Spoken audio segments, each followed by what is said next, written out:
All right, so today we're diving into something truly disturbing, and frankly, the source material has me a little on edge. We're looking at the Sir Sleep-a-Lot Motel murder, and, well, these investigator logs are something else. Yeah, it's not every day you come across a case that seems to have gotten under the skin of a seasoned investigator like this. And the way he describes the Sir Sleep-a-Lot Motel itself, it's like it's a character in this whole thing. Right, I was struck by that too. It's not just the crime scene details, but this sense of wrongness that seems to ooze from the place. He's worked some truly messed up cases, but this one, he says, it was different. Almost as if the motel itself was holding on to something dark, something he couldn't quite shake off. It's fascinating and more than a little creepy, to be honest. Totally. Picture this. A desolate November night, freezing cold, this run-down motel with its flickering neon sign like something out of a nightmare. He even mentions how the people standing outside and the flashing police lights looked more like ghosts than anything else. And that feeling, that unease, it followed him right into room 12. The metallic scent, the blood splatter everywhere. He talks about this primal instinct, this feeling that something was deeply, terribly wrong. He uses the word visceral, Hmm. and I think that's so spot on. It wasn't just what he was seeing, but something he felt, like in his Oh. gut. This was no ordinary crime scene. Even the way he describes the smell, this mix of iron and decay, like the stench of death itself, was amplified. And the blood splatter, he keeps coming back to that, how it was different, excessive, even for someone who's seen what he has. He said it was sprayed around the room like paint, which is a pretty chilling image. Deliberate, right. Almost like a message. But to whom? The police. Or something else entirely. It definitely points to rage, or maybe a calculated attempt to terrify, and that sense of purpose, it becomes even more apparent when you consider what was done to the victim. Because it's not just the blood, it's the... Well, I'm reading straight from his notes here. Yeah. And even he struggles to find the words for what he walked into.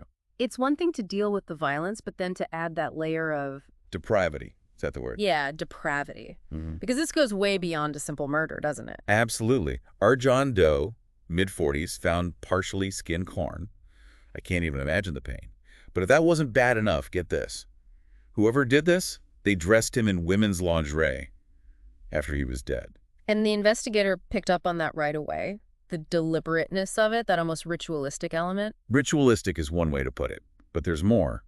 On the desk, arranged in a perfect circle, were 33 teeth. 32 belonged to the victim. And one tooth that didn't belong, which just throws a whole other wrench into things. Right. One single tooth, later identified as belonging to a woman named Alyssa Hadland. Disappeared back in 1997, so we're talking about a cold case suddenly smashing into the present. What's the connection? Why leave that there? It suggests a level of planning, of forethought, that's both chilling and, I have to admit, intriguing. Was this a message? A taunt? Was the killer deliberately creating a puzzle they thought no one could solve? You know, it's interesting you say that because the investigator himself, he even writes about how this case felt different, like it was designed to get a reaction.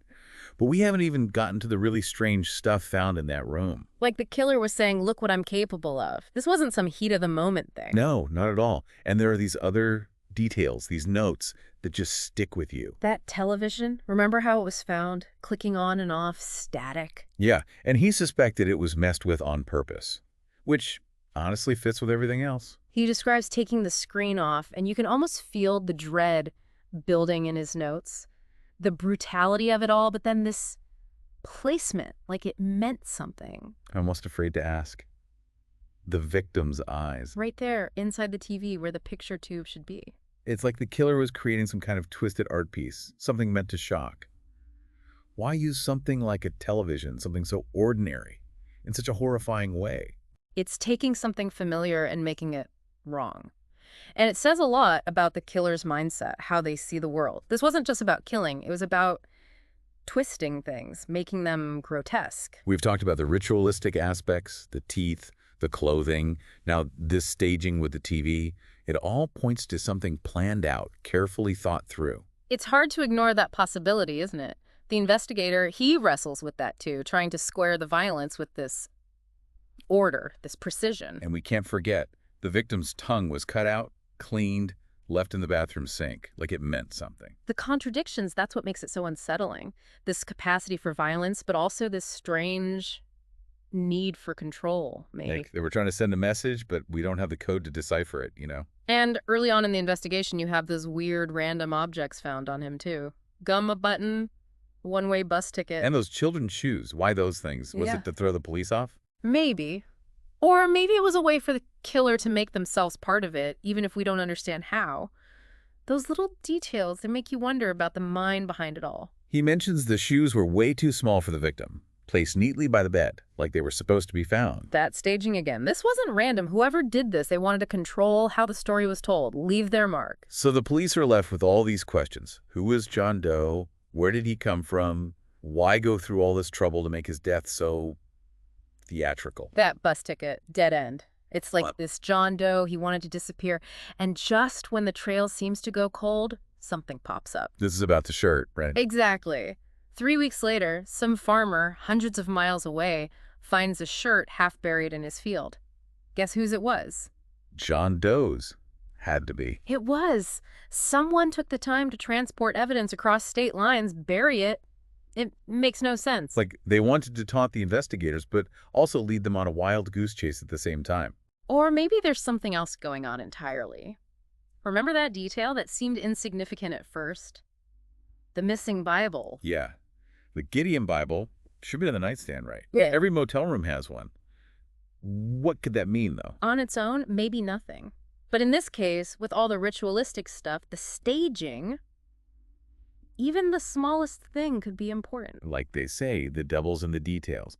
But with this many dead ends, these cryptic clues, where do you even begin to untangle something like this? It's like trying to put a puzzle together, but the pieces keep changing right there in front of you. Exactly. You think you're getting a handle on it, then bam, another curveball. Which is what happens with this case. Even with his experience, this one really messed with the investigator. He even says those details, the eyes in the TV, the teeth, the missing head, it all really got to him. You can practically hear the obsession in his writing when he talks about those things. Like, it wasn't just a case he worked. It was something that got inside his head, wouldn't let go. And then, completely out of the blue, the FBI calls him back in. What changed? Why revisit this now? It all comes down to that audio file, the one labeled witness1.mp3. Somehow, it got missed in the initial investigation. Wow. To think something that important could just slip through the cracks. So what was on that recording that breathed new life into all this? The witness, it was that woman we mentioned, the one staying in room 14, right next door. So she must have heard something that night or seen something. She told him she woke up to these weird sounds from room 12, heavy chopping sounds. Imagine that, being next door in that motel, hearing those sounds. I don't even want to imagine it. Did she see anything when she went to check it out? She describes a man in the room with the victim, but this was no ordinary guy, not from her description. Okay, this is where it gets really creepy. Tell me more. Tell me everything. She said he was abnormally tall, like over 7 feet, used the word bulbous to describe his head, almost like it was swollen or deformed. And his eyes. She mentioned his eyes, right? Huge, she said. Bulging, milky yellow. It's like something straight out of a nightmare. And she remembers all that, even after seeing everything else. She does. And there's one more thing. She described his clothes. A long, old-fashioned coat. Black with these weird red and green patches on it. And it's the coat that ties this whole thing to another unsolved case. Wait, are you saying there's a connection? Another murder? The FBI had been looking into a string of killings in the next county over. Same MO.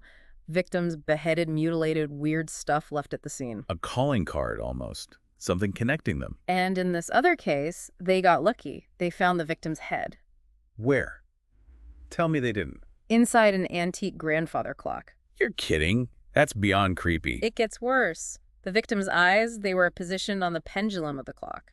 So we have this link, this thread connecting the two cases. What happened next? Turns out in that second case, the FBI found another witness. An old man said he'd seen someone lurking near the crime scene. Don't tell me. The tall man. He gave a similar description, the height, the head, those eyes. But then he added something else, and this is where it gets really strange. He said the man moved. Wrong. Like he was gliding, feet not even touching the ground. Okay, that's it. I'm officially creeped out. This went from a disturbing murder case to something unexplainable. And that's where the investigator leaves us. With this image, this feeling, he turns over his notes, that audio file, everything he's gathered, to the FBI. He knows it's out of his hands, but he can't shake this feeling. Like he's still being watched. Like whatever did this is still out there. Well, that's a perfectly unsettling note to end on. This deep dive has been full of twists and turns, but we're left with more questions than answers. Was this the work of a person, someone capable of this level of violence? Or did our investigators stumble onto something else, something beyond explanation?